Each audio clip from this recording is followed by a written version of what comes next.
Hello, hello, hello. Oh, technology today. It's all going really, really well today. So basically just started the stream and it started yesterday's stream for some reason. Although I'm not sure how it started yesterday's stream because yesterday's stream was complete. So, yeah, that was all weird. This is Thursday's stream. I'm going to check it. Let me check.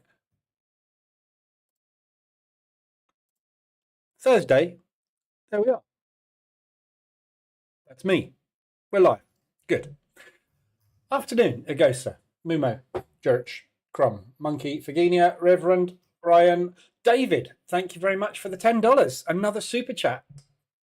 Will anyone watch my donation? Match his donation? I don't know. Let's see. There's 27 people in here. That'd be $270. That'd be quite handy, wouldn't it? Thank you very much, David. Much appreciated. Hopefully you can hear me now. Well, there's definitely output going. Oh, there we go. We've got stuff happening. Afternoon, Yusuf. Franco. Crazy market morning. Is it? I don't know what's gone on this morning. It's been one of those mornings today. DAX. I basically got out of the DAX trade this morning at a break even. I haven't got a pen ready or anything. Really organised today, aren't we? Really organised. It's going really well. Morning, Callum. Alana, Peter. Who's seen the Barrier Man? I didn't look for Barrier Man today. But yeah, he would have been there. So I got out of break even on the DAX. We got up to 2R. The reason I got out of break even on it was because I wasn't really convinced we were going to break today. And I could have taken a 2R on it, but I didn't. As soon as it started coming off the pre-market high, I decided to jump ship, and it went sideways all morning. So glad I did. FTSE, very much the same.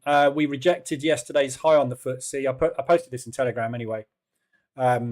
So we rejected Monday's high, so high of the week, straight out the bat this morning. So I got out of the longs. It was a hedge, took the short down and broke even on it. So basically it's a break even day so far today. So we'll see what happens in New York.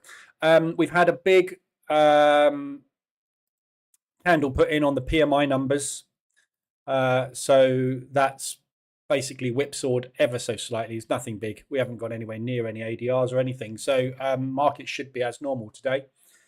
But anyway, we'll see. Afternoon, Brian. So let's quickly look at the news. So this morning we had the euro, or rather this afternoon we've just had the euro rate. CPI yesterday came out for the US dollar pretty much as expected. So if you look at the US dollar movement yesterday, I've got it on the screen. We had a downtick. We've pushed back up into that again. So it's not really going anywhere on the CPI number because it was an as expected result pretty much. It was a 0.1 uptick on the core. That was it. This morning we've had this afternoon we've had the rates for the euro. They came out as forecast at 3.65. So Lagarde's delivered what she was forecasting, although that was lower than that we initially thought, but the market's priced that move in already, as you can see. So for the last couple of weeks, we've been selling off the euro. So that was kind of priced in that 3.65. The PPI numbers came out ever so slightly up on forecast, which is ever so slightly bullish for the US dollar, but really hasn't done much. So again, that news not had any impact. Unemployment claims came out as expected, and Lagarde is talking at the moment, as you can see. So 221, I think she's still talking.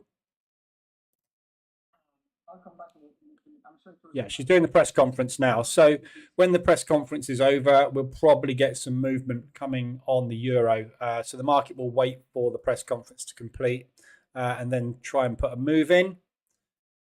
I'm just going to close out my euro US dollar trade at whatever I get there.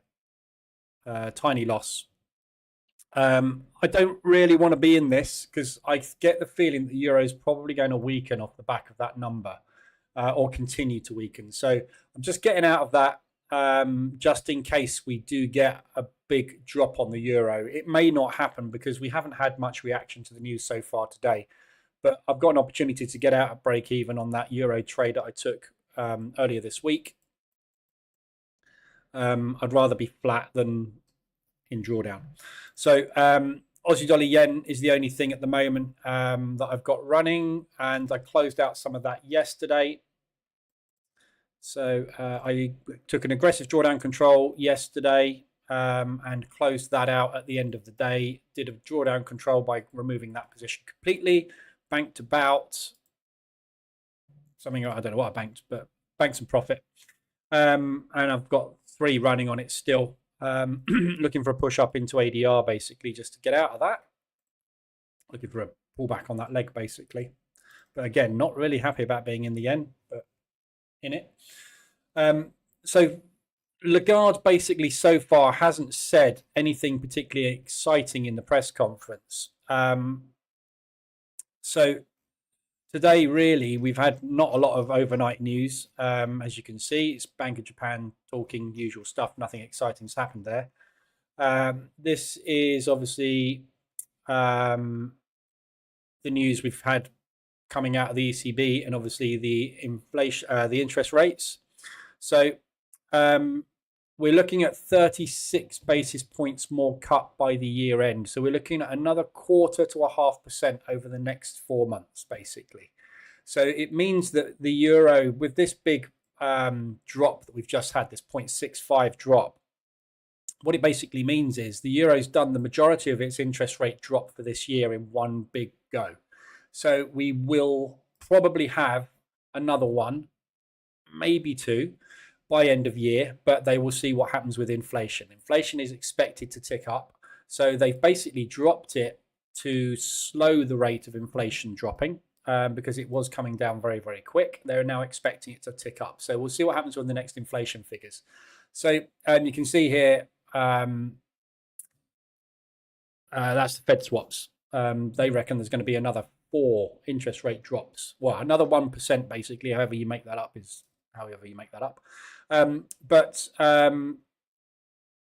inflation will drop to 2% in the course of next year.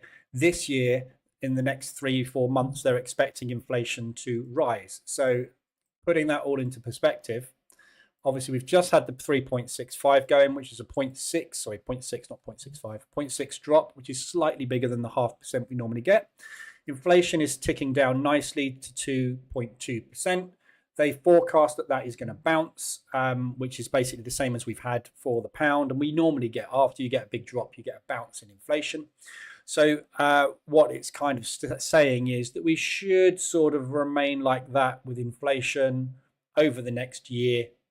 So therefore, this will be adjusted as necessary by tweaking it, meaning that the stance on the euro is probably ever so slightly bearish to neutral, definitely not bullish, but not massively bearish. We're not going to get a big interest rate drop over the next year by the looks of things, unless something changes dramatically. So the euro kind of remains neutral to bearish. The pound, we're not going to get a drop in September. We had speculatively confirmed yesterday. So no further interest rate drops there, which I'm very surprised about because we're at 2.2%. And this is the bounce we just got on the pound, which we're expecting to get on the euro as well. So it looks to me like all these interest rates are going to be very, very slow on the drop, which is good because it means we shouldn't get any violent parabolic moves, which are sustained, which is good for obviously for trading purposes because you don't get huge drawdowns. The only fly in the ointment at the moment, which we don't know about still, is this US dollar, forecasting to go down to 4.5 by December. And that is coming down fairly quick. So we may be looking at half, we may be looking at a 0.25% drop in September next week. We don't know. So this is the only real fly in the ointment at the moment. If that massively powers up or drops, that is the only thing really I can see that should cause a squeeze this year. So it'd be interesting to see what happens. But as you can see today, so far we've had all that PMI news, the euro rates, we had all the CPI yesterday. There's no ADRs. Nothing's moving still today. So we have had movement, but nothing. There's nothing dramatic happening today. So I'm quite surprised that we didn't get a bigger reaction off the euro. Obviously, the press conference isn't over yet, so there is a chance that we may get a bit of a rally on this euro now that they know that they're not going to be dropping rates very quick towards the end of this year. So, like I said, it's not going to be massively bearish. It's more ever so slightly bearish to neutral, but they've priced in quite a big drop, so they may well undo some of that. Because it's not as bearish as they thought. So we'll see what happens when the press conference is over. She's probably still going. Yeah. Let's have a look. I didn't watch Barrier Man, so it's better to watch it on YouTube, isn't it? So I like to see Barrier Man every time. We've got Bald Barrier Man today. And we've got Grumpy Barrier Man probably carrying a gun. Yeah, he's holding his gun. That one's got phone. So I didn't see it. So I don't know which Barrier Man is going to... Oh, here comes the murdering Barrier Man with the gloves. I don't know which Barrier Man is going to remove the barriers today. I'm going for the bald guy. He looks poised, look, to the barriers. We'll see what happens. If anybody's new to the stream, this is a regular thing, but obviously you're probably thinking, what the hell? I thought this was a trading stream. No, it's all about Barrier Man. Oh, come on, Barrier Man. Here we go. Who's it going to be? It's Murder Man. He's the Barrier Man today. Man with the murder gloves. And Baldy. There we go. So I got it half right. Actually, a third right, because he removed 2 barriers and Bald Man only did 1. Anyway, there we go. There's your entertainment for the day. So press conference is still going on. So we may have something more come out from Lagarde. But as soon as that press conference is over, the market will have all the information it now needs, and it will make its decision. It looks like they want to rally a little bit at the moment, but this may not be the move. This may be just getting ready to dump it. So wait and see what happens. But 0 opportunities today from an ADR perspective. Nothing's got extended. We're on Thursday. We haven't even hit a weekly range. This week is just dead. It's dead. It's flat.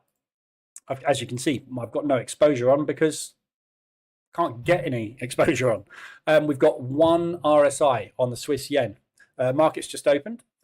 So Swiss yen is your only extension on RSI. So the 4-hour is extended to the downside, but nothing. So there's nothing really going on at the moment. I'm finding it very hard to get any trades on because it's just dead. Anyway, we'll watch the open. See if we can make some more money out the open. S&P's broken to the south. Dow has broken to the south. There's no trades so far on the NASDAQ. Pre-market range is too small. So this little range here was only 350. I need a minimum of 442, which is 10% of ADR. So I'll be taking a break of the initial opening range on that one. Doing well on the old doubling account, though, I have to say. So I'm up 65.6%.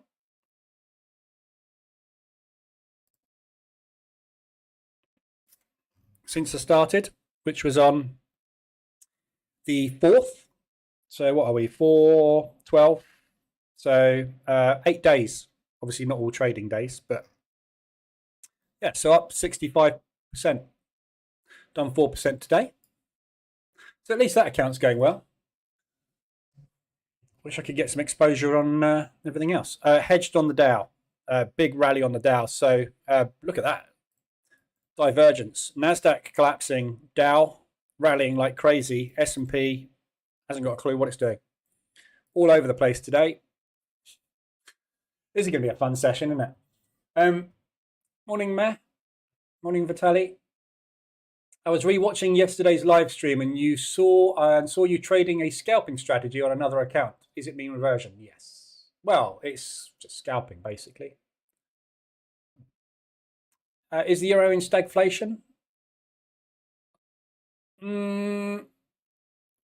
It's difficult to really tell. I don't think it's stagflation. I think the euro is probably the currency that is returning to normal first. So a normal inflation figure you want to keep around about the 2% area. Anything 1.5 to 2.2 ish, something like that, is fluctuating around those levels is normal because it keeps growth in your currency. But getting interest rates down as low as you can and retaining that is the goal, because it makes GDP go up, it keeps unemployment low, it makes everybody be able to afford housing. They earn some money on their savings as well. Borrowing is low. Everything's good. And they're not far off kind of the norm. If you could get that down to about 3% and retain about a 2% there, you're pretty much there. So it's not stagflation. It's just, I think they're doing a bloody good job. We're not.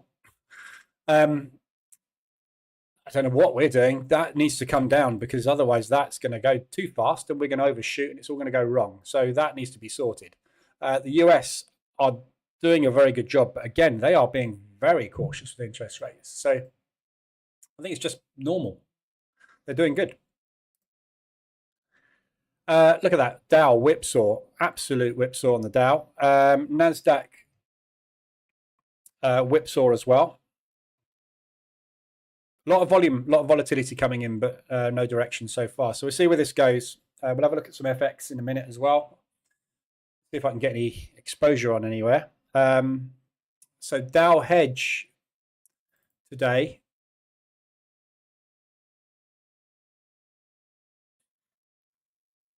I think I might just leave it where it is, to be honest.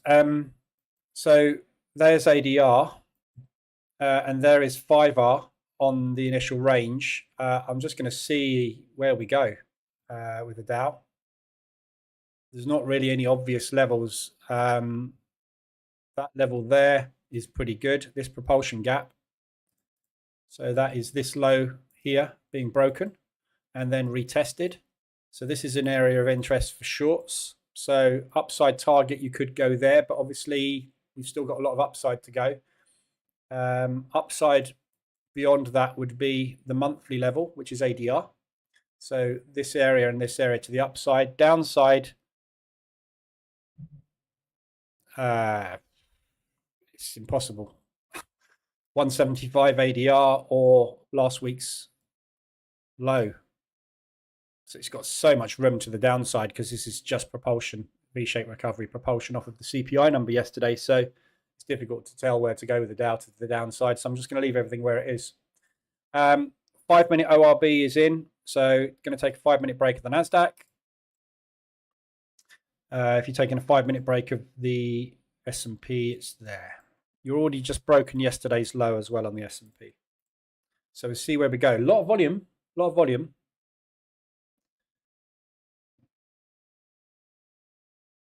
Really doesn't know what it wants to do though, does it? Afternoon, AZ. The killer move the most, and bald will move the last pole. The killer move and the most, and the bald will move the last pole. You watched it, didn't you, Peter? You're cheating. It's more fun when we were doing it live. I didn't watch it at all, so I could have cheated as well. Morning XR update.news. David, I got in on US dollar CAD short from the H4 extension. So I'm just watching the NASDAQ because I want to take a trade on the NAS over here as well. US dollar CAD on H4 up here.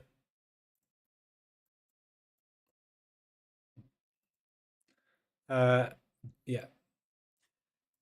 I mean, there's no real... the news we've had on the US dollar has been very much as expected. It's ever such a slight tick up on the US here. Yesterday's CPI was ever such a slight uptick. It's virtually as expected. So there's no shocks coming out of the US. And we are still in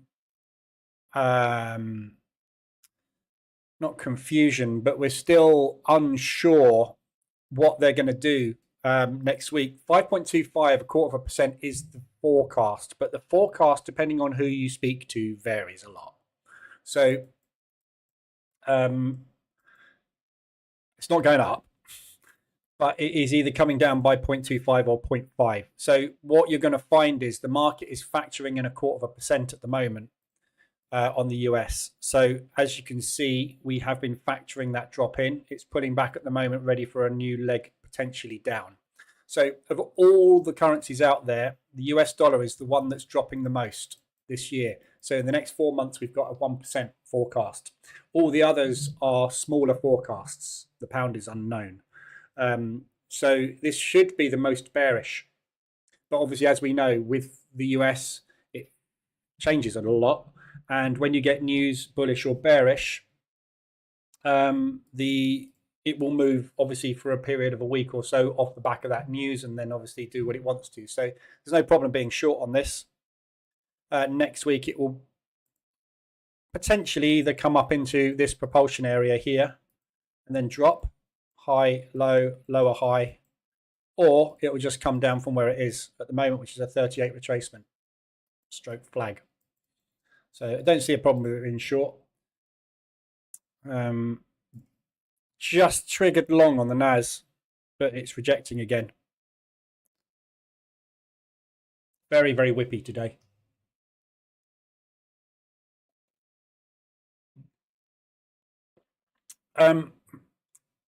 What's the Dublin account? It's not Dublin as in Ireland, it's doubling as in I put 3.5 grand in here and I'm trying to get it up to 7.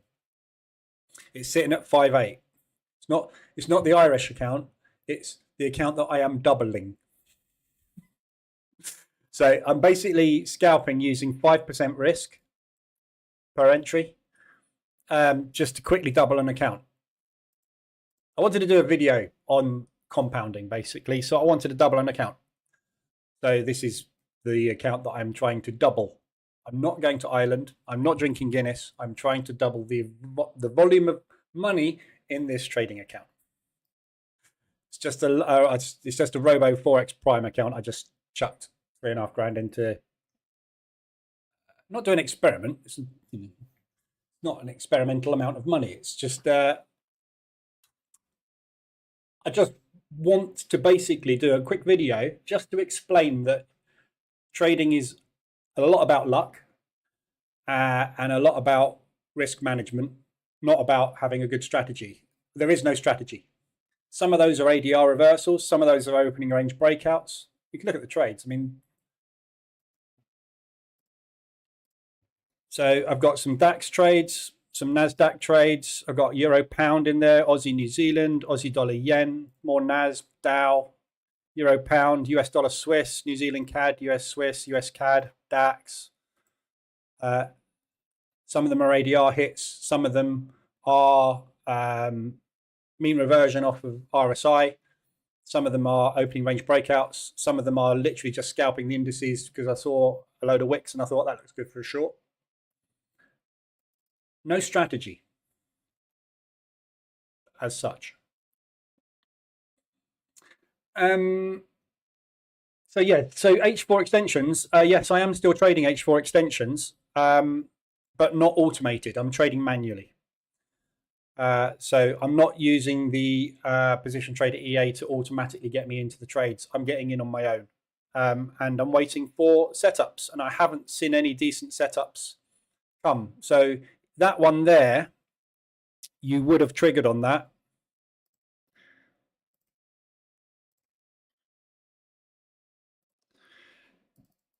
So that was the RSI extension. So you would have got in either there or there, wouldn't you, on it?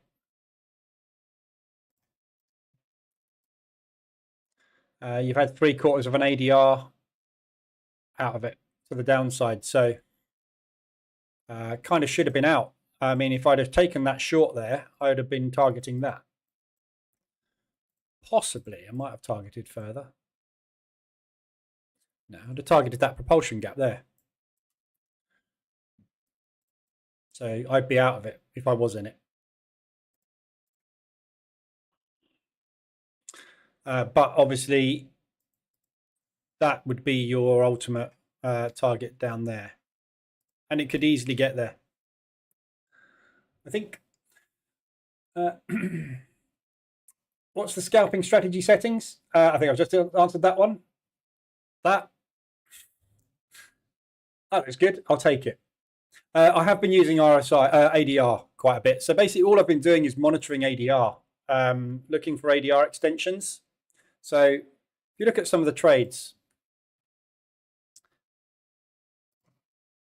that aren't DAX, I mean, the DAX and the index trades are pretty much what you'd expect. So US dollar Swiss there was there. So so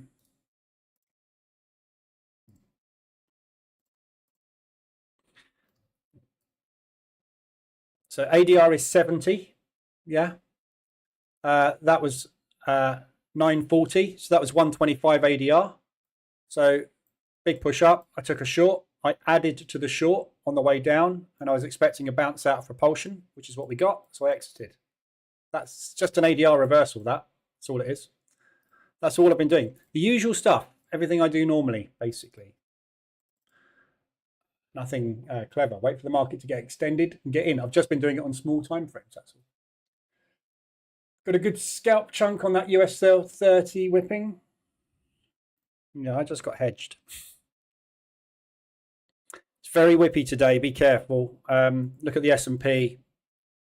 Body, body, body.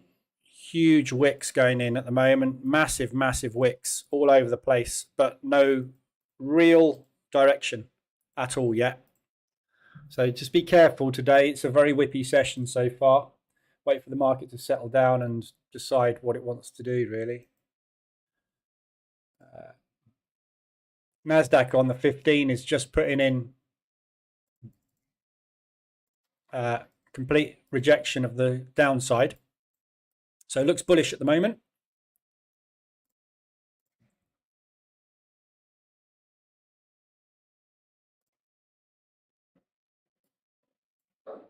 So I'm going to take a break of the opening range if it happens. Have you ever had a year worse than this? No. No, this is the worst year ever. I'm up 29 grand this year, plus whatever I'm up this month. So 34k, which is terrible. It's not terrible, it's great. I'm up 29k plus that, but it's not normal by any means, shape or form. I'm used to doing 6 figures. This is not 6 figures, this is 5 figures. And I've got 4 months to turn it into 6 figures, and it's not going to happen. So no, this is the worst year I've had. It's just because of the squeezes this year. We've had, typically in a normal year position trading, I'll get somewhere in the region of 2 to 3 squeezes that are like squeezes where I will get to a point where I'm doing drawdown control regularly, I'm trying aggressives which are failing, or to the point where I have to just cut a position with a 5 to 10% loss. And usually I get 2 to 3 months where that happens. We've had more than that this year, more squeezes than that this year. And I don't really know why. I've analyzed the year so far, and there's just pound US dollar, for example, there's just nothing that really causes these moves. That was last year. That was last August. But this move here, yeah, I mean, there was a bit of pain in there. There's been a few moves which have just been off the chart, off the scale. Part of the problem this year has been the yen. I was shorting yen positions, as you know, looking for the intervention move, and the yen positions have cost me a lot this year because the yen just didn't stop. The interventions failed over and over and over again, and I was playing intervention moves and the interventions weren't happening. So I made one of them back. I made If you remember, I lost 9% on that, shut it out in April, May, and then when the intervention came, I made 11% back. But then I got squeezed again that month, and I think that was a losing month. You'd have to go back and look at the replays. But yeah, it's not been a good year at all. But you'll have this, this is the thing. This is why I do the stream, because it's not about being profitable every week. It's not about being profitable every month. It's about generating alpha, increasing your capital every year. Everybody's trying to pass prop, make money, make a grand here, make a grand there.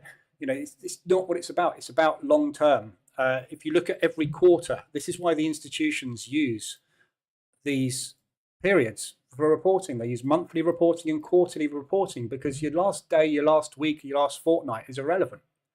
Have you had a profitable month? No. What about last month? Yes. Are those 2 months profitable when you add them together? Yes. You're doing a good job. You're above break even. That's it. How's your quarter been? Great. I had a losing quarter this year. Never had a losing quarter. First ever time ever had a losing quarter. I had 3 months where I just could not get anything right. But I'm still here and I'm still doing it because I know it works, because I've been doing it for years. So it's just, you've got to sit through the crap. And don't hop, basically. So yeah, not been a good year at all. How do you keep your psychology in the game? I don't know. Rinse and repeat. NAS has broken down. I'm hedged on the NAS as well. See, days like this, just, I don't know how much I've made over the last week on the indices. It's been fantastic. I've had clean breaks, 5-hour runs, loads and loads. Then you get days like this where it's not going to work. You have to wipe those days out of your brain. Taking a short there. You just got to get on with it, basically. The psychology part of it is very, very difficult to crack, which is why I do position trading and why I teach position trading, because you cannot change your psychology. Most people, it doesn't matter how many books you read, how many courses you do, whether you have a guru sitting over your shoulder that's a psychologist trying to teach you how to get over the psychology of a losing run or bad trades. It's virtually impossible for most human beings to master that art. So if you remove the part that causes the psychological problem, which is the loss, i.e., don't put a stop loss in and lose constantly, you will win, because you give your trades and yourself an opportunity to make money. So my psychology is, I've been doing this for over 5 years, making money year after year, month after month, quarter after quarter. I've had a bad run. Does that mean that what I've done for the last 5 years is not working anymore? No. The market's still going up and down. I'm still extracting money. I'm seeing trades profitable. EuroCAD's just hit ADR. It's first ADR of the day. I'm seeing my P&L with lots of green in it. It's working. Yeah, just finding it a lot more difficult than normal to make it work, but you just have to get on with it. And this is partly why I think people system hop, because if you've been through a system or a strategy and you've traded it successfully for X months, you know you're onto something, because the vast majority of things you try will last a month, maybe 6 weeks if you're lucky, before it goes really, really badly wrong. The problem is you don't let it recover. So you swap systems. So you last, you all know this. If you go back and look at all the different trading systems and strategies you've tried, if you're honest with yourself, what's the longest period you've ever given one of them? 2 months, maybe 3 months before you've hopped. Yeah. I haven't had that happen with what I do. This is the first year I've had a period where there's been 3 months of this isn't going very well. Never. So I have to look back at history and go, well, this is just a bad lucky run, isn't it? Nothing's changed in the market. This thing hasn't changed. The way this thing moves hasn't changed. Go and look at the charts for this year, and look at the charts for last year and the last 5 years, and go before COVID. Look at how price is moving. Still doing that. It's still doing that. Yeah, and it's still doing A-shaped recoveries, V-shaped recoveries. We're still getting M patterns, W patterns on all time frames. Everything is doing exactly the same as it normally does. We've just had a few instances where things have gone a little bit further than they've normally gone before. We've had the biggest RSI extensions ever on some of the time frames. We've had the lowest ADR run for 3 months that we've ever had in 20 years. Yeah, so we've had instances in this last year. Was it the pound US that got to 95? Can't remember what it was. What was it? We had, can't remember what it was, but something, it was RSI 14, wasn't it? Not RSI 10. Can't remember what it was. We've had stuff, haven't we, go just way beyond the norms that, you know, you go back and look at a chart. It's never done that before. Nothing you can do about that. It's just gonna hurt. So just have to get on with it and assume, rightly or wrongly, it's not going to continue to do that sort of price action. We'll find out, won't we? Afternoon, Neo, Peter, Georgie, Chucks. Why don't you tell us what the trade direction you have entered with the EAs? Why don't you tell us what trade direction you have entered with the EAs? I don't know what you mean.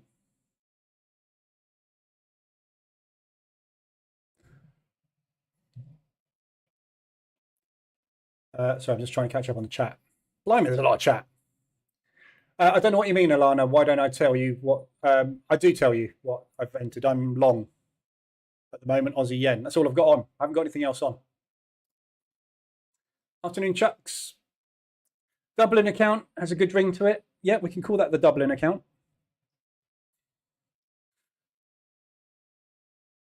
What strategy are you using to double your account? I've answered that already, I think. Are you taking trades on all instruments and all time frames? No. So I'm catching up on these questions. I don't know when you asked them what I was talking about at the time. What do you mean you just got hedged? If this is your first time in here, Alana, go to the website. So at the moment we're trading here, the stock index hedge EA. So go and watch the video about the stock index hedge strategy. Stock index hedge, yeah, that will tell you about what I'm doing there. Hedging is basically where you go long and you go short on the same instrument. So you lock the loss in and then you wait to get out at a later stage. It's all explained in the video. And this is an extension of the opening range breakout strategy, which is the initial cash balance opening of the stock indexes, which is explained in that video. There. What was your best year? 6 figures. Never much more than 6 figures. Put it that way. It's always roughly the same. I always look 127%. I think it was last year. Work it out yourself. It's a 100K account, but it's always around about that level. So I look to aim for 10% a month. So sometimes I'll do 5% a month. Sometimes I'll do 15. I've had 25% months in here. It varies, but if you add it up over a period of a year, it's usually somewhere between 100 to 150% return. So if I was a millionaire, I'd be returning 1.5 million, but I'm not. Because this year has been a cluster of drama, yeah. Markets need adult supervision, not soy boy panicking, yes. Psychology, I hold my cat and cry, and then regroup and start again. There's nothing wrong with that. Whatever resets you is good, yeah? Go away from the screens, pick your monitor up, throw it across the room, whatever resets you, that's what you need, isn't it? Since you're talking about current situation, it's the perfect time to start learning to trade. It's now the perfect time to start learning to trade. It doesn't matter when you start learning to trade. It really doesn't make any difference when you start.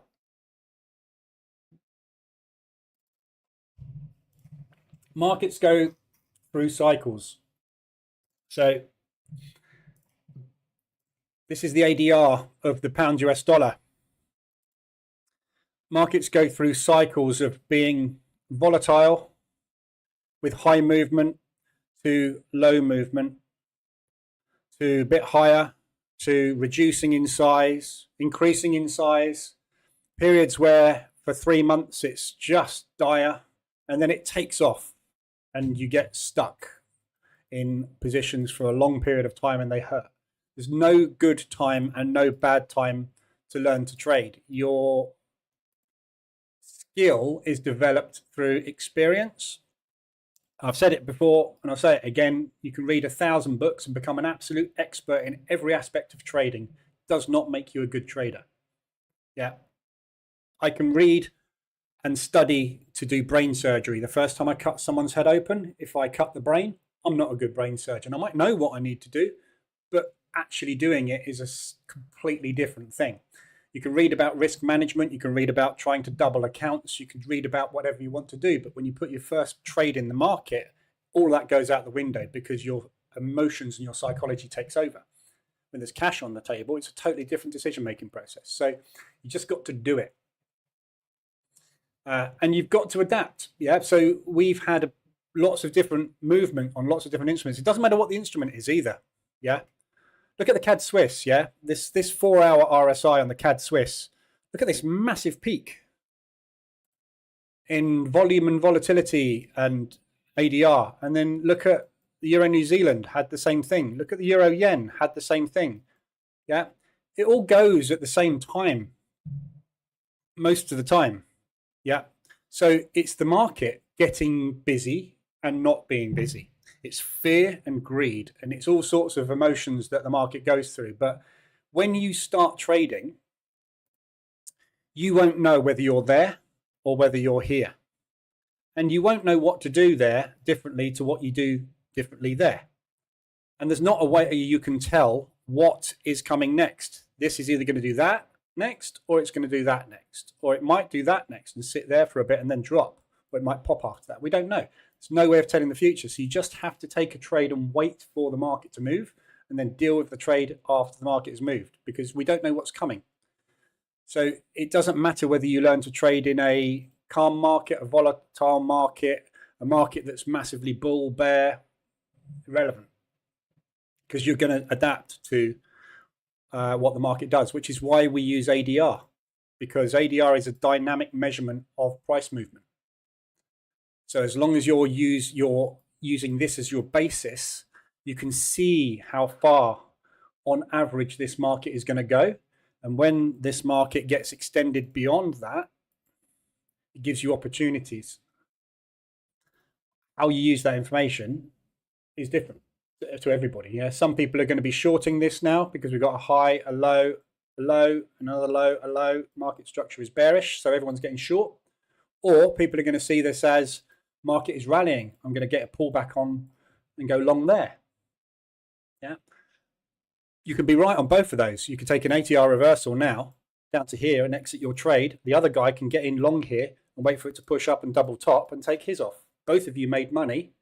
Both of you had completely opposite trades and opinions on where price was going, because it can only do two things, can't it?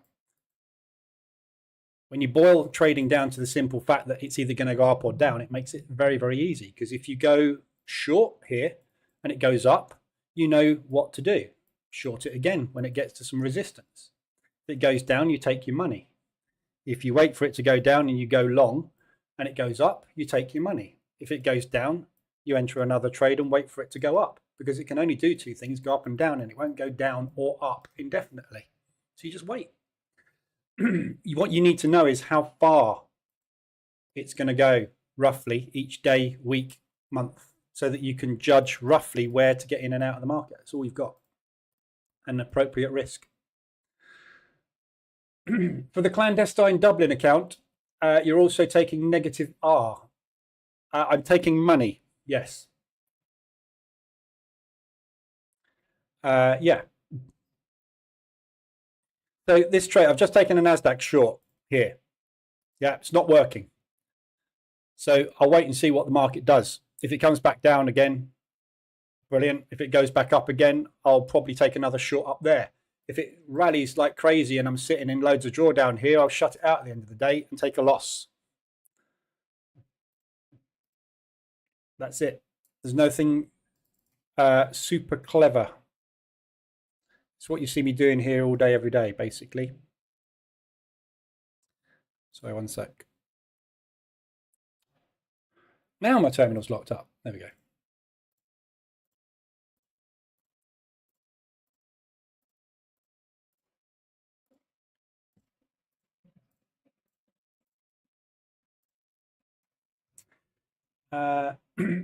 Are you still working on testing those other systems? Yes and no. I've done all the EA testing, yes.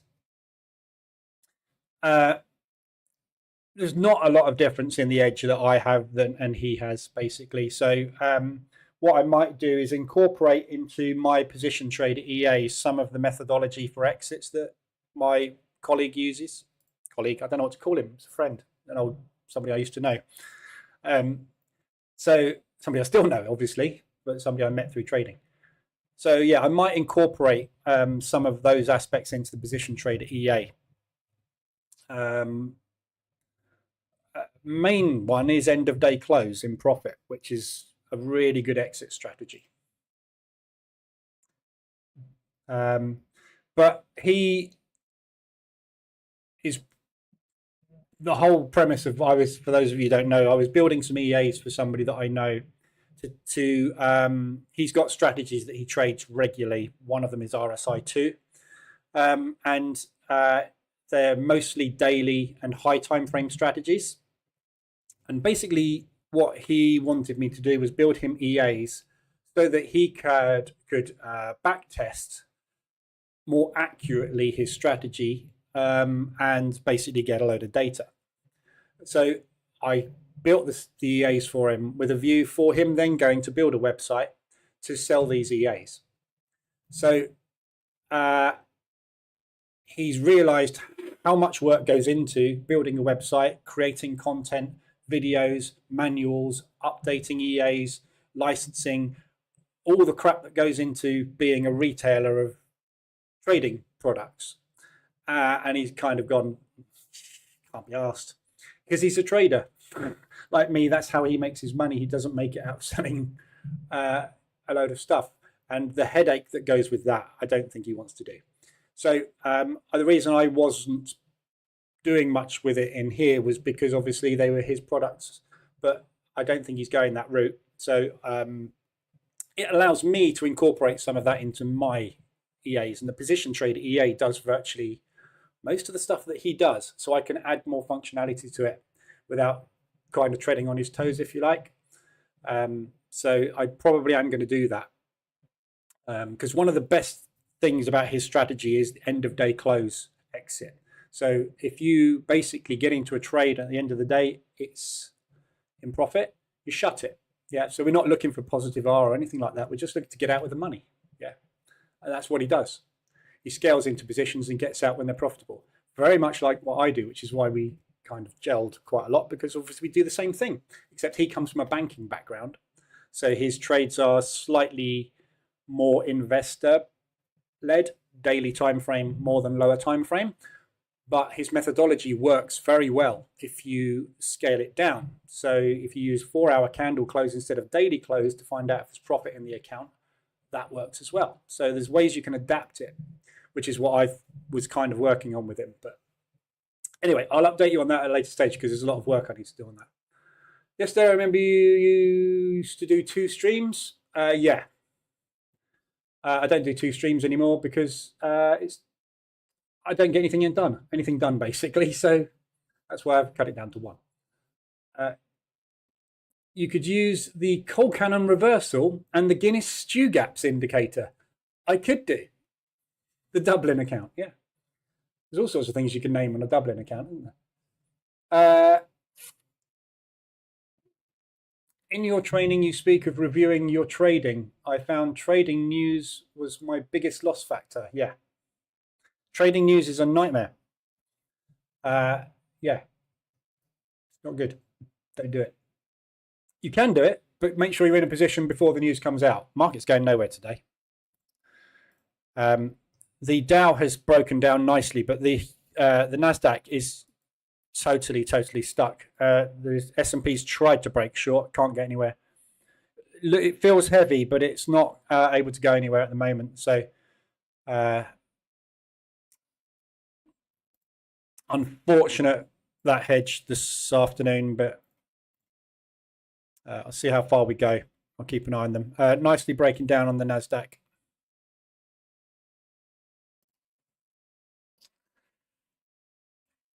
With all the hype, the FVG guy only promises you can double the account in a year. I think yours is better way by far. Yeah, so do I. You can double an account in any period of time. This is the thing. Everything you see on YouTube, everything you read on YouTube, watch on YouTube even, is all designed to sell you something. That's the whole purpose of it. They don't create the videos for fun. Yeah. So when he says you can double an account in a year, it's coming up with a way to double an account in a year. I'm coming up with a way to double an account in 2 weeks. Yeah. It's very easy. You increase your risk. I could double an account in a day if I increase the risk twice, get the right direction and add to the position twice. By the end of the day, if we've had a 100 ADR move, I will have doubled the account. It doesn't make you a good trader, does it?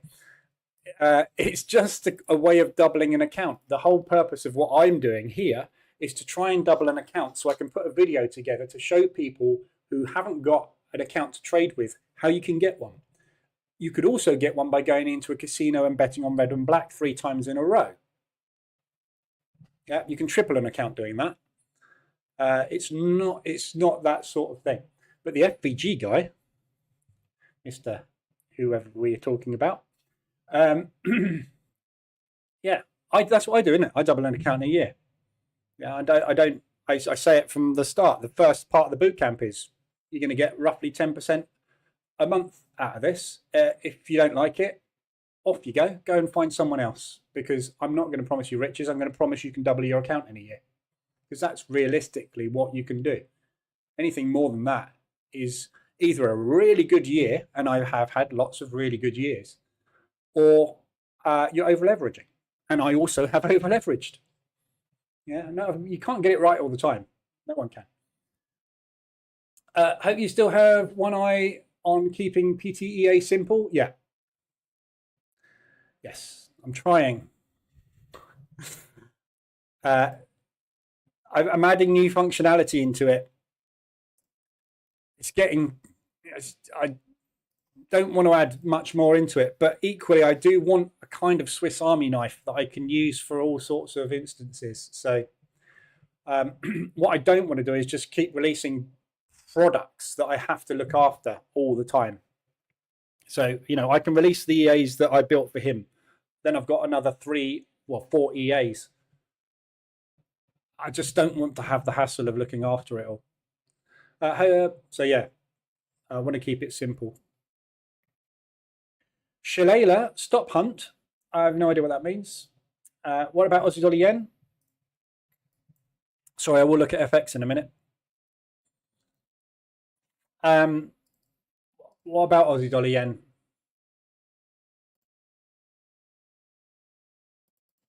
So I'm long on it at the moment, obviously. Looking to just get out of the rest of the position if we can get a push up today to ADR. I don't know which way this is going. I don't know whether this is a false breakout or what, but yeah, double topped this week, which is why I got out partly yesterday, because I was worried about a double top forming. We got a big day yesterday. So yesterday was, I think it was 175 ADR.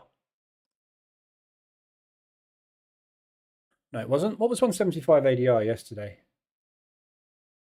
Euro pound. Yeah, euro pound was 178. That's I got out euro pound yesterday, so that was 447. 44. 27 is ADR on that.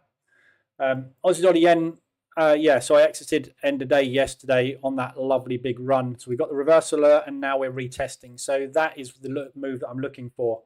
What I'm worried about is that triple top reforming. So it's either going to break, we're going to fill the propulsion gap, which is what I probably suspect we will do, or we're going to continue the downward leg from that triple top bounce. So for me, I'm long.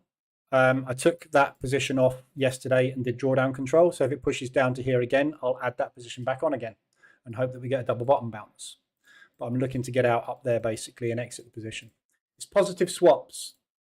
So these are positive swaps basically. So I don't really mind holding it because I'm earning money by holding the position. Whereas the euro pound was not positive swaps. So that's what I'm looking for. Lovely 3-bar reversal going in on the hourly at the moment. So if this closes bullish in the next, it's 46 minutes.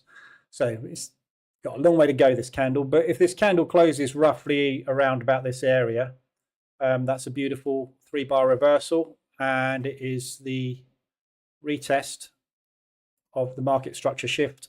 So we should be putting in a higher high. And I'm out. Nasdaq's breaking long. What an absolute mess this is today. So US dollar will be dropping. So euro rallying against the US, pound rallying against the US, US coming down against the CAD. So a bit of weakness coming in at the moment on the US dollar again.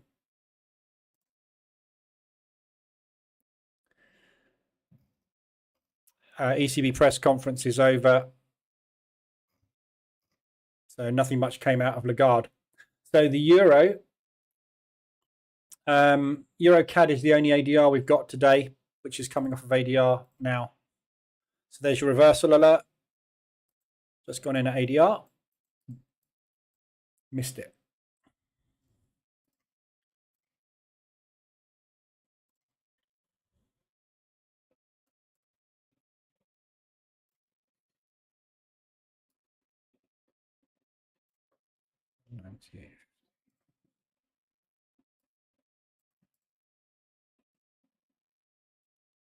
Let's go. I'm going to try a short on that because it looks like a nice ADR bounce. Be interesting for your interview, for you to interview your banking friend on his trading approach. That's not what I do, really. I don't think he'd want to do that, to be honest. He's a trader. So that's all he does, is he just trades. So I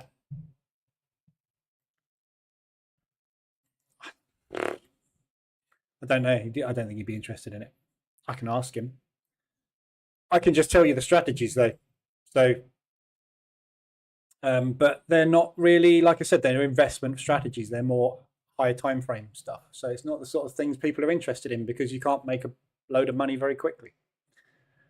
It's Warren Buffett stuff. It's very easy, yeah. If you want to make money in any way, shape, or form over a long period of time, buy the S&P 500. Just keep buying it because that's what it does. It goes up. Just keep buying the S&P 500. Yeah. Every time it comes down, buy it. Yeah. Just keep buying it.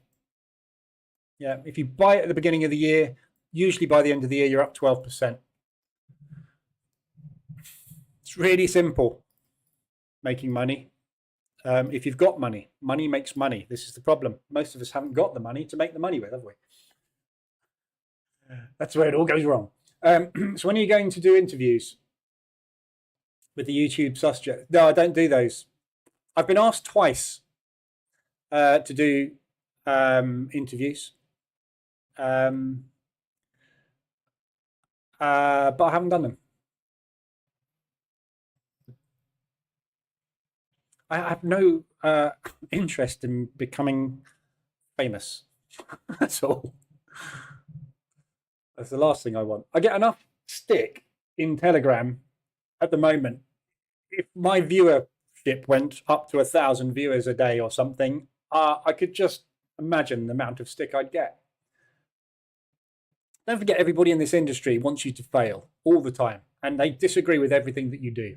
So as soon as you do an interview with someone like Trading Nut or something, you're out there and everyone will come and slate you. That's just not interested at all. For the record, 100% a year is very good return. Yeah, it is. But you go and talk to somebody who wants to become a trader and say, I got this guy that does this amazing strategy. You can get 10% a month out of it. He'll go, is that all? Because the guy with the big teeth and the big gold and everything, he's he's making £25,000 a trade. 10% a month is rubbish. No one's interested in that, are they? Need to double 10K and then double 20K and then double 40K and then double 80K and then so on. But that isn't the way it works. And that's what this video is all about. If it works. Yeah, I've got to double the account first. So the problem with, and this is why I'm doing this video. The problem with compounding is, on paper, compounding works. But compounding assumes you're never going to withdraw any money. Yeah. So compounding works from an investment perspective. So if you start with 1,000 and you double it to 2,000 and you double it to 4,000 and so on and so forth, you can't take any money out, because if you double it to 2,000 and take that 1,000 out, you're starting at 1,000 again. So all you do is you go 1,000 to 2,000, 1,000 to 2,000. Your balance never grows, your risk never grows, therefore your account doesn't go any bigger. So you can only compound if you grow an account and leave it. Also, doubling an account quick uses high risk. High risk has a high probability of failure. So the higher the risk, the higher the profit, the bigger the losses. Yeah. So when you have a big loss or a row of losers, they're going to be big. And the bigger your account, the bigger those losers, and the faster your balance comes down and the harder it is to get the money back.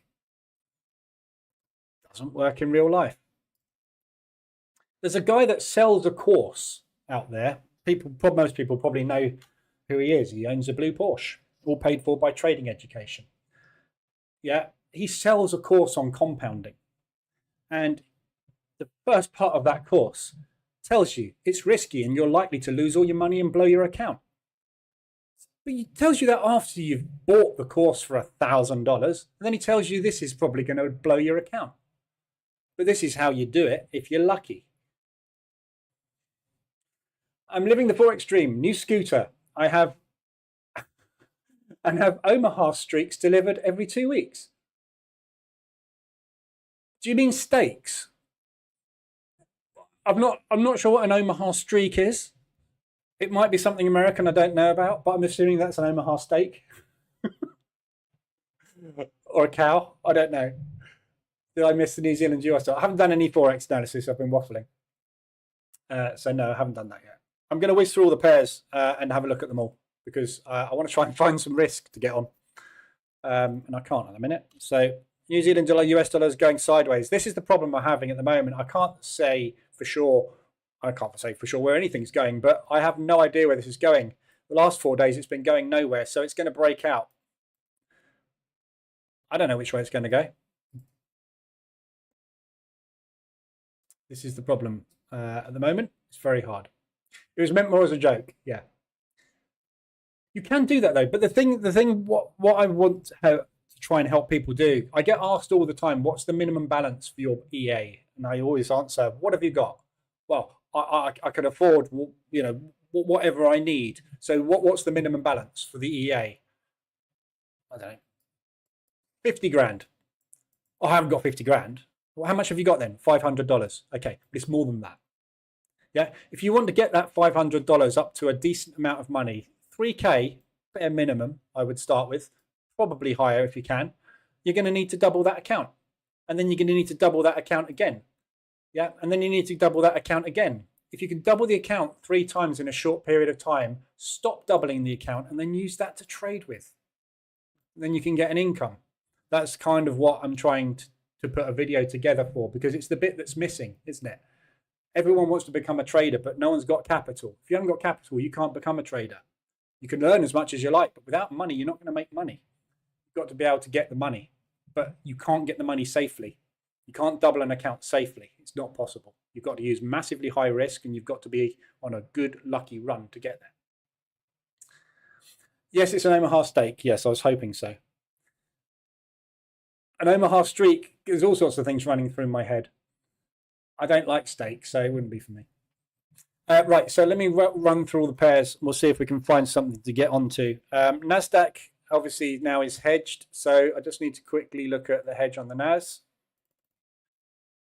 Perfect. So ADR today as an upside target is a quadruple top in propulsion.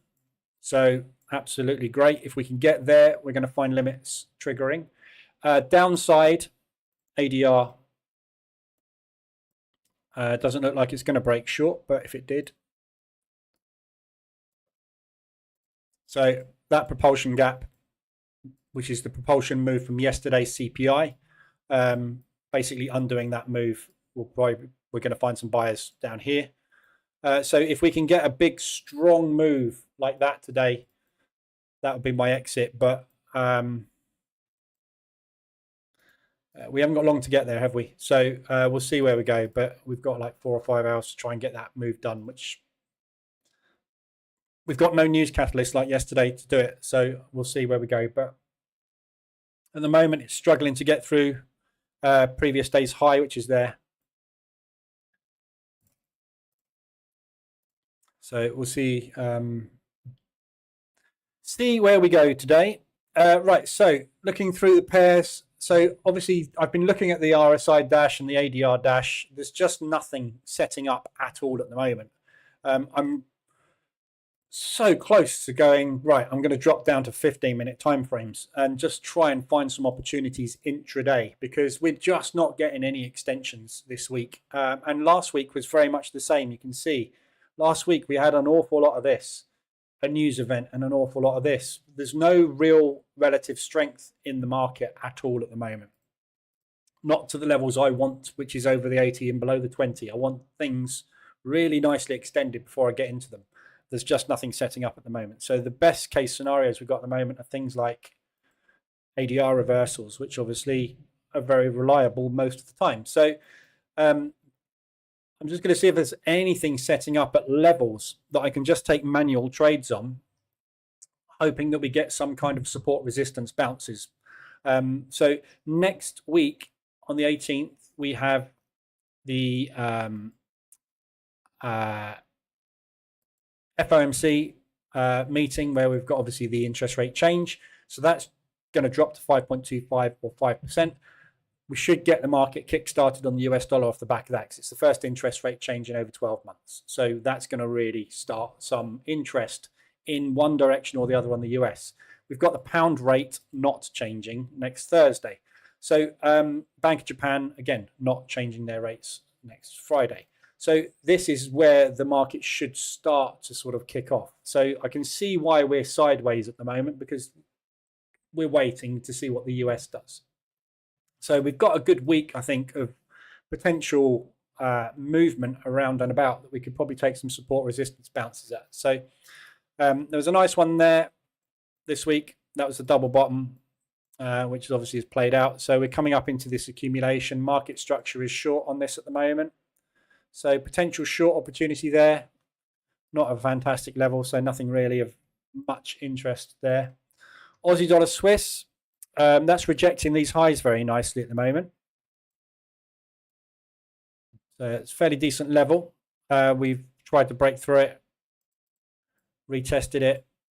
Yeah, we can't seem to get through that level. So that's holding quite nicely at the moment. Again, for a short.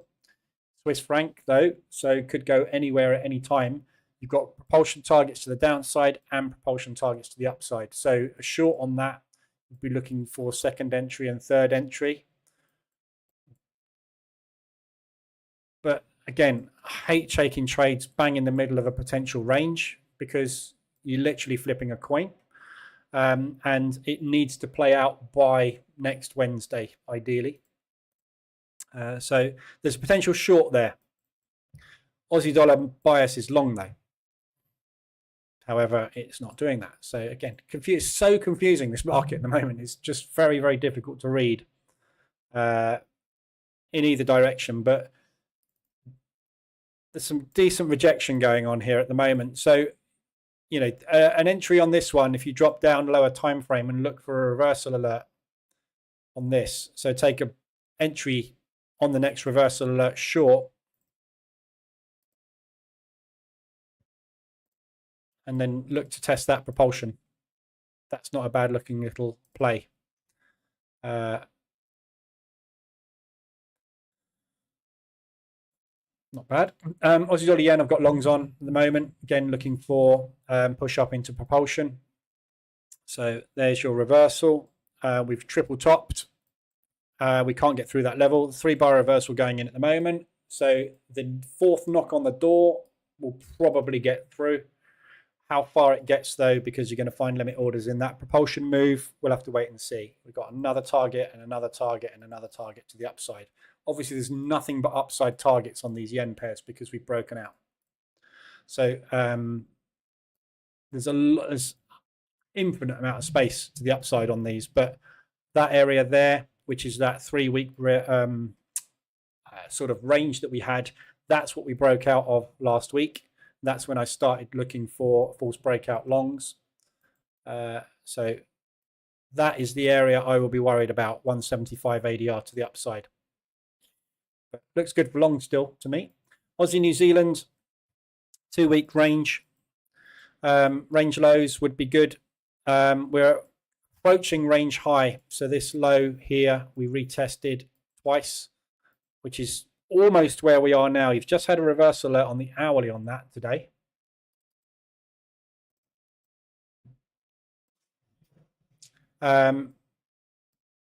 So potentially a good looking short on that one as well. But it's not quite where I would want it to be, which is there. So if this breaks this double top today and pushes up into that area, that would be a nice looking potential short out of this area here. Again, it's just nothing exciting. Aussie US is just a mess. So the propulsion gap held. But obviously this is just a nasty, horrible range. So just you can't look at that and think that's good in any direction. It's just a mess. CAD Swiss, good propulsion bounce, just gone in. So again, reversal alert, retest, potential short down into that propulsion. Again, it's Swiss franc, which you've got to be a bit careful of.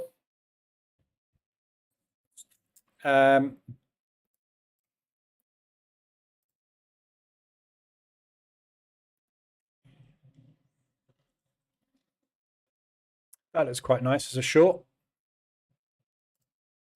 Nice little channel. Obviously, it's bearish at the moment because the yen is strengthening. The Swiss is strong with the yen, but it is not really doing an awful lot, is it? So I suspect this is probably the trend line junkies shorting it here, and they usually are wrong. So a bit careful. But you got a reversal alert on the hourly there. I'd much rather take it short up here, but that is a pretty good looking short opportunity. Your backup is ADR today. So that's your 2-week high, last week's high. We know there's limit orders sitting at those levels. Yeah, it's the previous accumulation, which we're testing and rejecting. And there's orders up here as well. So looks good for a short and a second entry up there. And then target would be lows because it's coming down. So there's a good looking potential short on that. I just don't want to trade the Swiss franc. CAD yen, I'm not getting into any more yen exposure, but same with all these yens. We've broken out the 3-week range to the downside this week. So we're either going to come and test the low from the intervention or we're not. So don't know. All the yens are the same. Swiss yen has already broken that level. So good looking buy down here, potentially. Swiss yen as a long. If you break out at this level, which is here, it's a very well respected level. This, yeah. If it breaks out of that level, you've got back up down here, which is going to be roughly 300, 350 ADR. So you'd be getting into somewhere in the region of 3 to 4 positions, but you'd be long, which means you've got a carry trade, which means it's not going to cost you money. So good looking long opportunity there, Swiss yen. Obviously, I'm already in Aussie yen, so I'm not taking any more yen exposure, but that's a really good looking level to bounce from. Has been holding up very, very nicely. What we don't know is how strong this yen move is, whether this is just a pullback for a new leg down and we are going to now go full bull on yen because the US dollar interest rates are reducing. So, but good looking long opportunity there. There's no real, 3/4 of an ADR apart or something scaling. You'll be in 4 positions by the time you hit this bottom. And then you'll be looking to get out on that entire leg. Like that. So that's not a bad looking setup for longs. So Euro, this market's just gone to sleep for the last 15 minutes.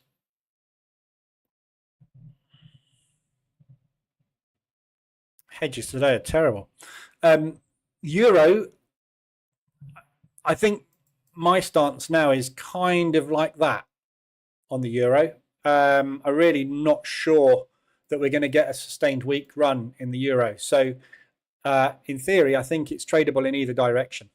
So right now, we are obviously down here on the news. We haven't hit ADR today. We've had the ECB interest rate, Lagarde speaking, Lagarde telling us everything's okay, nothing's going wrong, everything's fine. So there's just no reason for this to go nuts. As you can see, it's not going nuts at all. So I think you can trade basically any Euro pairs in either direction at the moment. So any RSI extensions to the upside downside, any ADR hits to the upside downside, don't see any problem with taking them in either direction at the moment. Where we are right now, we've had the reversal alert and retest. So market structure is obviously long. You're double bottoming here at this previous weekly low. So potentially doing that. But the Australian dollar is bullish because they're not dropping interest rates. So again, it's just not in a particularly nice spot at the minute for a long or a short. It's more extended to the downside on the 4 hour, so better for longs, but you've kind of missed it because the move's already gone. No extensions on the hourly. You had one there as a short, but it's just, not going anywhere. This is the problem. Everything is just flip-flopping at the minute. It's very, very difficult to pick anything of any interest. It's just flip-flopping up and down, which is not what I take as trades. So I'm just finding it very hard to convince myself to take anything at the moment. Euro CAD, I have just taken a short on that over there, but that is a good potential short. I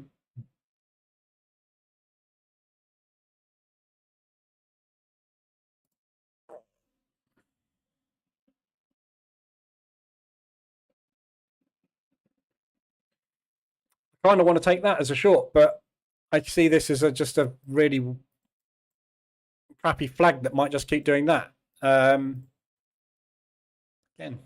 not really interested in that. Scalp, fine. It'll either come down from ADR today. It's a lovely ADR reversal. Yeah, so there's your ADR hit. There's your reversal alert. That's the play. That either works or it doesn't. But long term, I don't really want a short on it.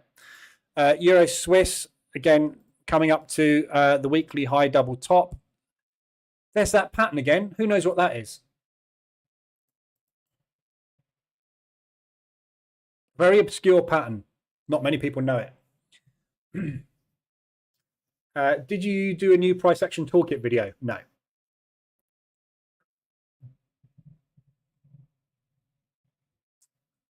I haven't. Anyway. If you buy the S&P and hold it for a year, won't the swap fees eat you up? I don't know. Are there swap fees on the S&P 500? I don't know. I've never tried really doing that type of strategy. So maybe they would. I don't know. I don't know what the swaps are like. I don't hold indices. I used to trade the S&P 500 with a pullback strategy, but I don't do it. I don't know. I started a 5,000 prop account this January, up to 50,000 one now. Good one. Making good part-time income. Excellent. It only took you 5 years. That's pretty much what most people will do. No, it's not a head and shoulders, Church. I'm in pound CAD short currently, hoping for a short reversal.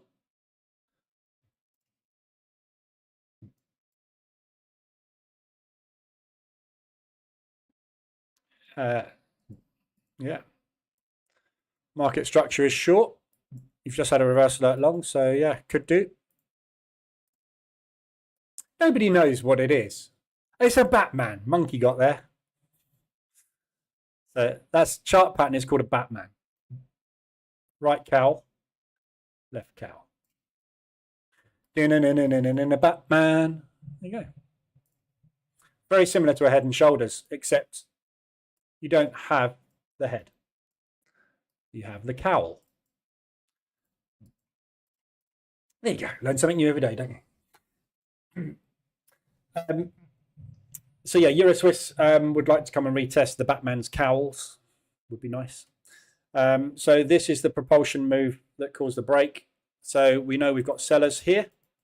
So if we can get there, potential that we're going to pull back, even if we continue an upward leg.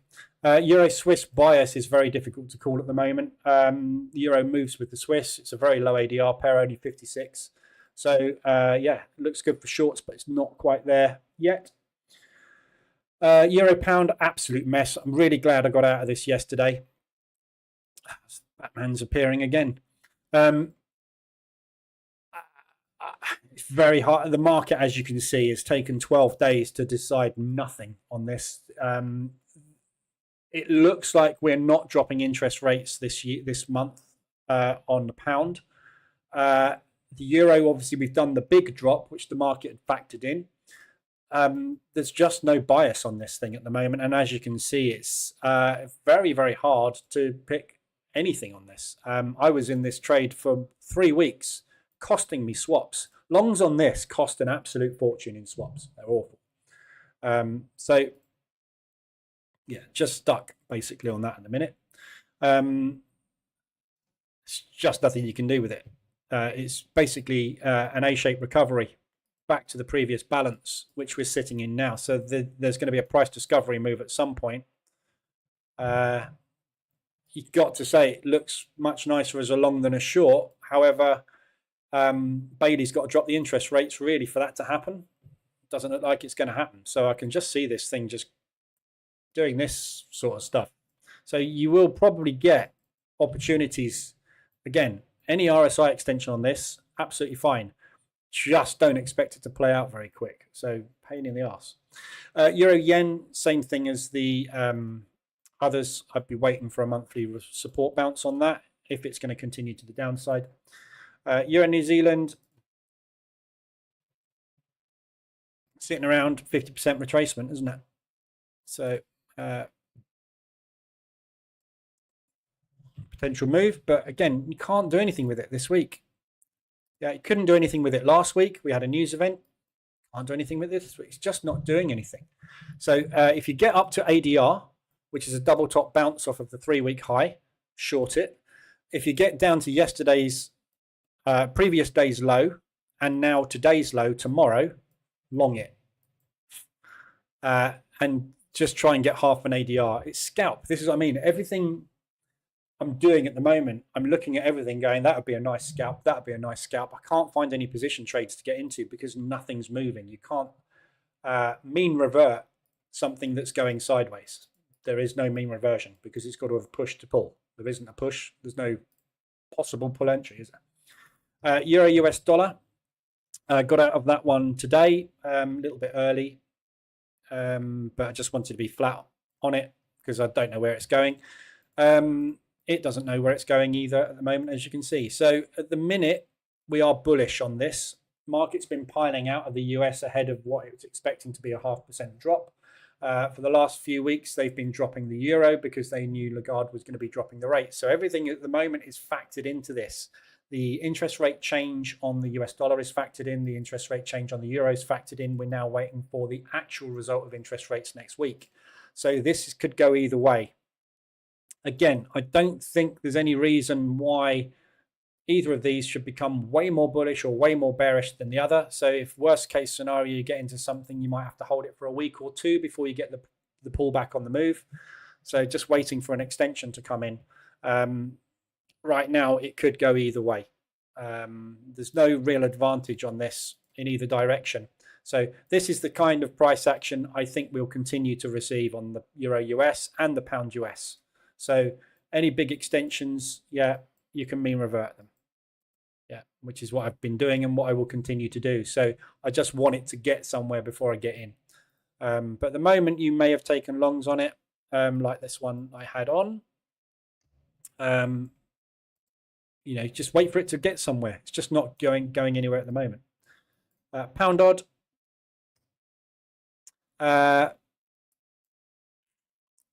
Potentially holding this double top high. There's another one, look. You wait for a Batman to come along and two come along at once. How about that? So, yeah, looking good for a long there. You've just had a 5-minute reversal alert. Not very clean. It's tiny, look. That was the reversal alert. You can hardly see it. But it's not going anywhere at the moment. So, yeah, looks good for longs at the minute. Extended on the hourly. Just about though, you know, my levels are not getting hit at the moment. So good looking long opportunity on the pound odd. Reversal alert and a retest has just gone in. So as soon as we break that high, we should come up and test that high. What is it with Batman today?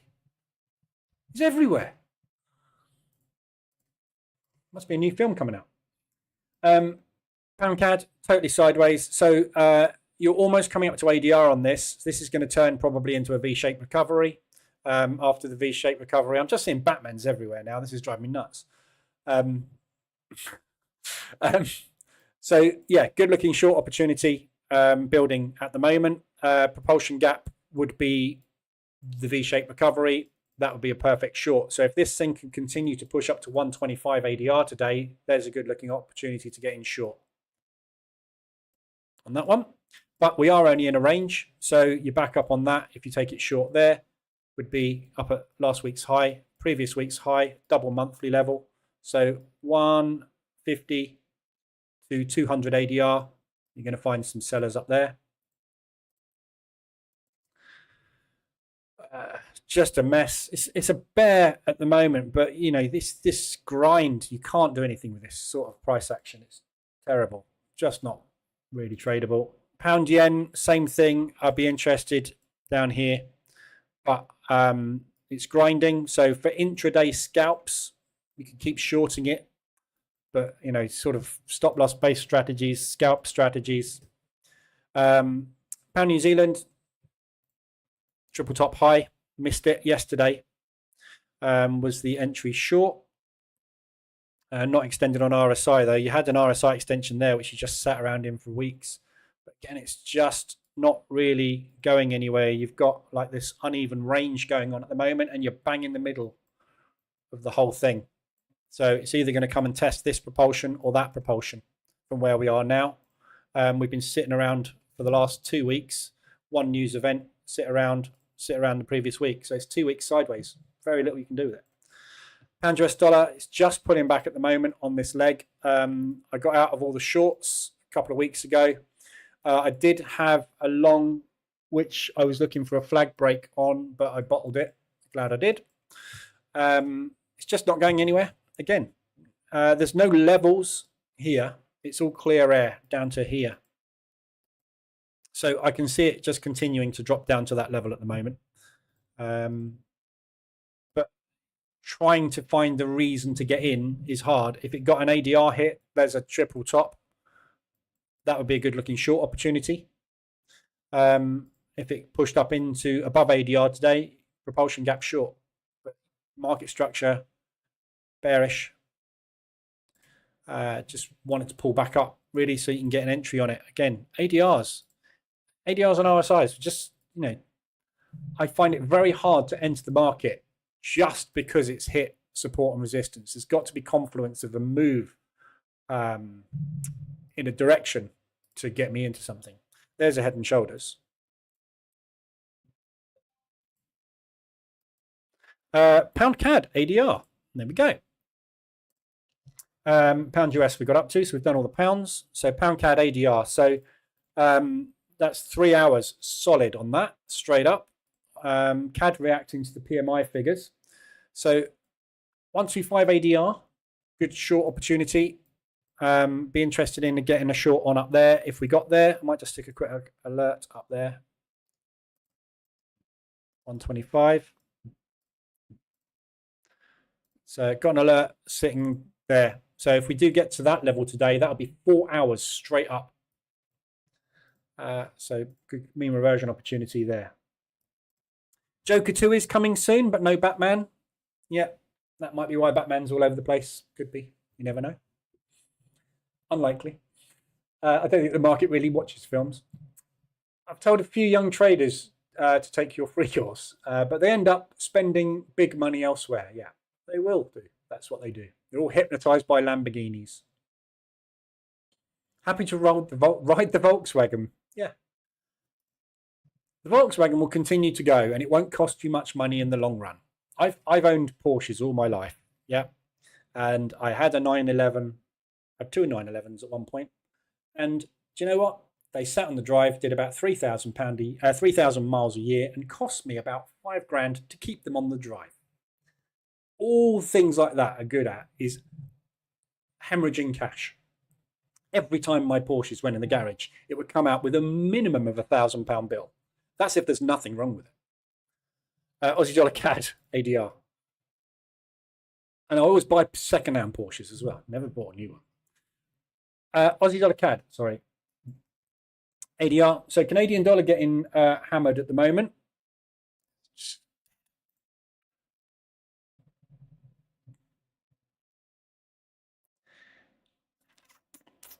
Something's building.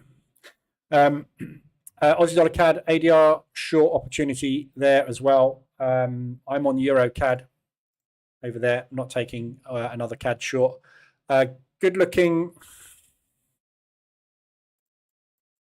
everywhere. Good looking short here. So there'll be liquidity up at 150 limit orders. So if we do continue to push 150 would be a good level, but if you got in here, these are the types of scalps. Yeah, drop down 5-minute time frame, wait for some signs of weakness to come in. So reversal alert, moving average cross, bearish engulfing, shooting star, couple of long wicks back to back, any reason to get in short. And if that doesn't play out straight away and it continues to rally, yeah, take a second entry today somewhere up here, because there will be limit orders there which will drive the market back down again. So if you're getting in somewhere around here when you see some weakness, or here and it continues to push, take a second entry. If it doesn't get out by the end of the day with an amount of money, shut it at a loss. But you know, just have a couple of cracks at it. There's plenty of money sitting at that level which will be wanting to short that today if it gets there. New Zealand dollar CAD. So market structure short. Canadian dollar is really, really weak at the moment. Not quite sure why we've got such a weak CAD.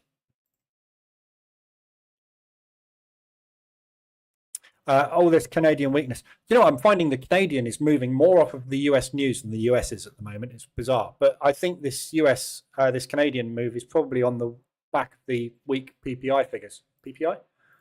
PMI figures. PPI, sorry. Yeah, it's PPI today. Off the back of these, well, they're positive, aren't they, today? But off the back of these PPI figures. So whenever we're getting US news for the last couple of weeks, I've noticed the CAD takes off in one way or the other. It's very bizarre, but lots of weakness on the Canadian today. So again, 125 ADR, you've got a propulsion gap bounce where we know there's limit orders triggering. So good short. Market's going to be extended beyond ADR by the time it gets there. So limit orders will be able to push that down very, very easily. So again, another short opportunity there. Back up. Weekly level, 200 ADR. Again, no reason to get into this where it is at the moment. Thanks for the follow, Ragu Bat. Welcome aboard. Afternoon, Pot DJ. When your mechanic wears a lab coat, you're in trouble. That is very true. That's the one thing that always used to like freak me out when I took the Porsche into the garage. You drop it off at the service reception, and obviously it's usually in the showroom, and it's totally clean. And the Porsche garage near me had a glass wall, and you could see into the service center. And the service center was like they were constructing microchips. They literally were all wearing beautifully pristine, clean blue overalls with blue gloves on. There wasn't a speck of dirt in sight anywhere in there. It's bizarre. But you're paying for all that, obviously. Yeah. I don't really want to pay for that. I just want you to fix my car as cheaply as possible. Anyway, you don't get that option when you buy a prestige car, which is why it's not a good idea to buy a prestige car. They're good fun, but you can't drive them on English roads because you can't go more than 70 miles an hour without the fear of getting nicked. And obviously, second gear is 70 miles an hour. So they cost a lot of money because you're constantly at high revs using a lot of petrol. Anyway, enough about Porsches. Descending highs out of that propulsion gap, limit orders triggering up here. ADR would be a good short opportunity today. Market structure, short. Again, it's a Swiss franc pair. Difficult. So anywhere around this propulsion area, you could look for short opportunities. You probably get an ADR hit maybe as well up there. And it is rallying again today. We've got weak Swiss franc coming through as well. So weakness coming through in the Swissy today, or starting to. Oh, that's because the CAD is weak. But yeah, weakness in the Swiss franc. Everything's rallying against the Swiss. New Zealand dollar yen, same play. I don't know whether it's heading to retest these lows or whether we're just going to flag and start to go up, or whether we're going to range, or what we're doing with the yen. The Japanese said they're not going to increase interest rates again. So in theory, it shouldn't really strengthen, but then again, it shouldn't really weaken either. So I don't really know what to do with the yen at the moment, which is why I'm trying to steer clear. And every time I touch it, I go into drawdown. So probably best to follow my own advice.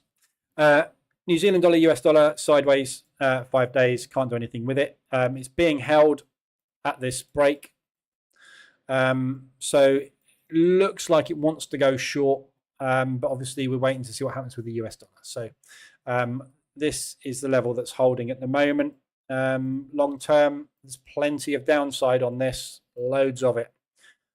So I'd be much more interested in taking a long out of that propulsion there, which is this accumulation previous area of balance that we tested and then we broke through. So this is kind of, this one here that we had this week is kind of the first retest of this level, which is holding.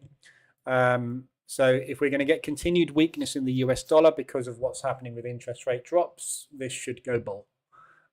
But it's, again, struggling this week. US dollar CAD, out of all my longs, again, big, strong drop there.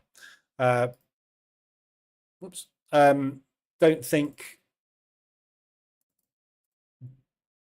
God, I forgot MT4 did that.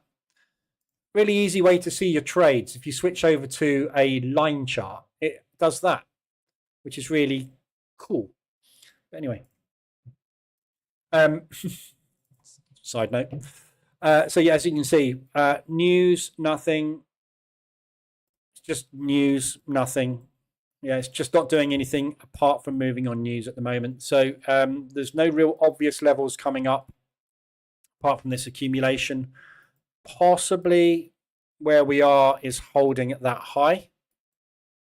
Not a particularly great level though. So I'd be more interested in waiting to see what happens when we get into this area up here, which is where we broke that level. So if we can get an RSI extension up here, or a big ADR hit, that's where I'd like to start looking for shorts on it.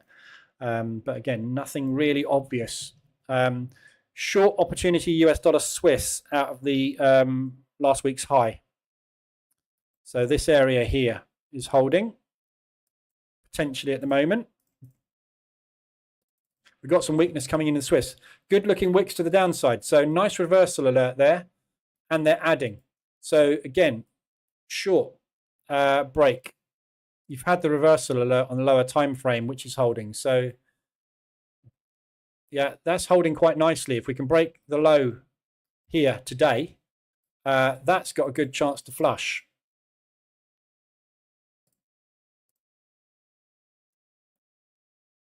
So initial target would be down into propulsion there. That looks pretty good. My God, this market is just dead. Look at the NASDAQ. So we just put an outside bar in. Again, S&P outside bar. There's just no direction. It's just flopping around aimlessly today.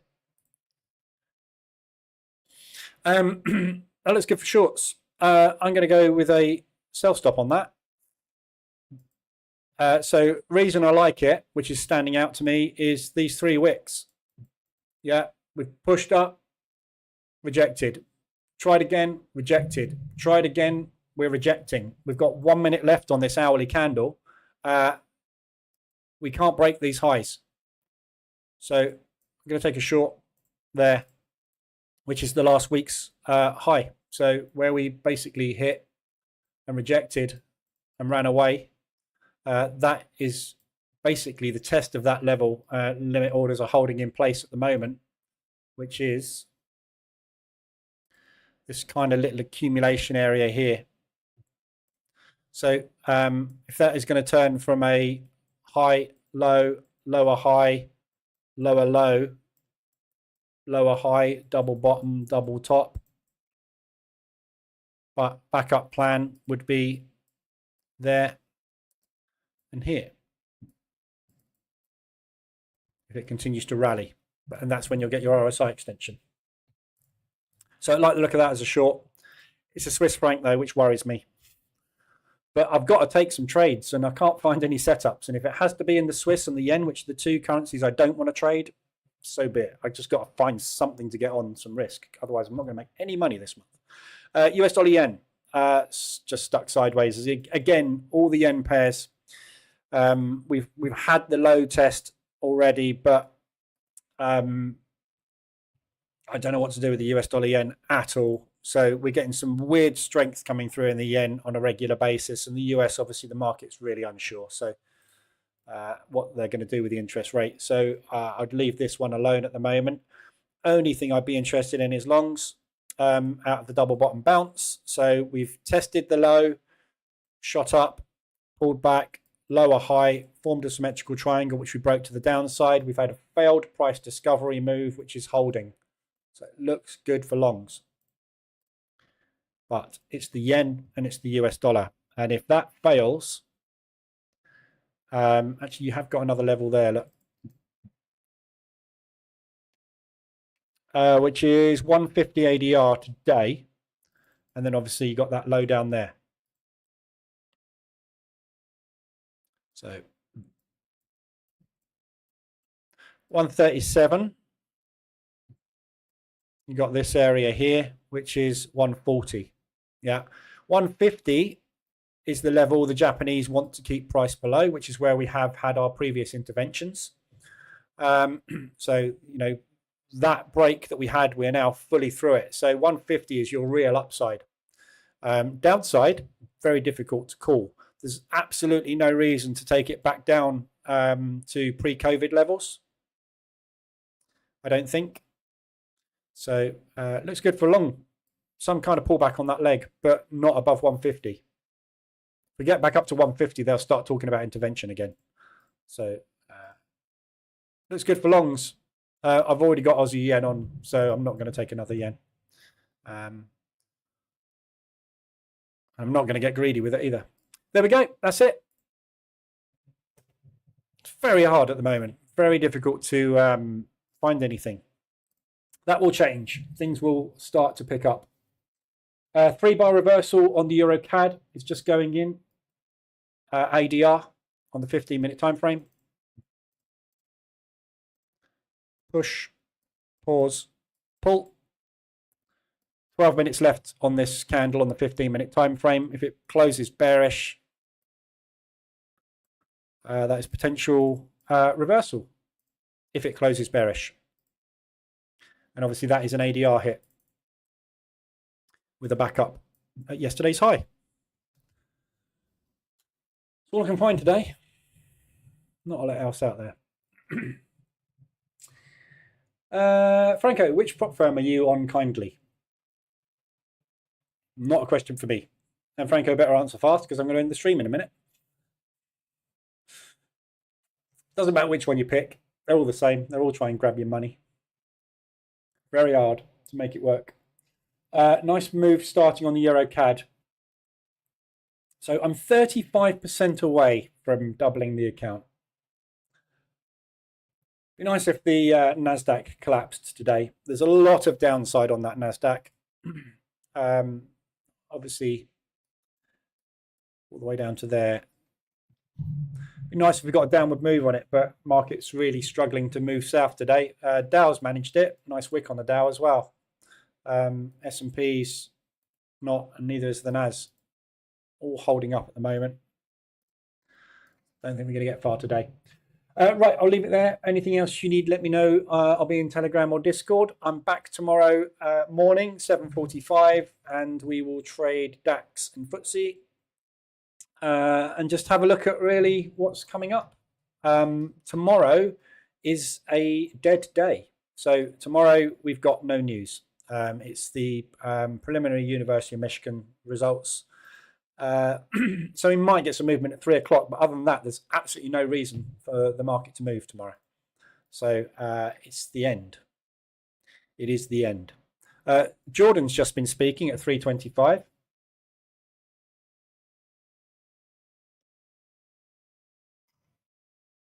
Apps doesn't even actually look like there was a speech. Or they just didn't say anything. So Swiss National Bank have just told us nothing. Got bond auctions at 6. Might get some volatility at the bond auctions later as well. But apart from that, there's nothing else to look forward to this week. It's terrible. Load of rubbish.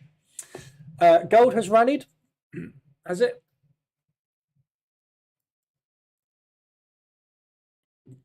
Yep.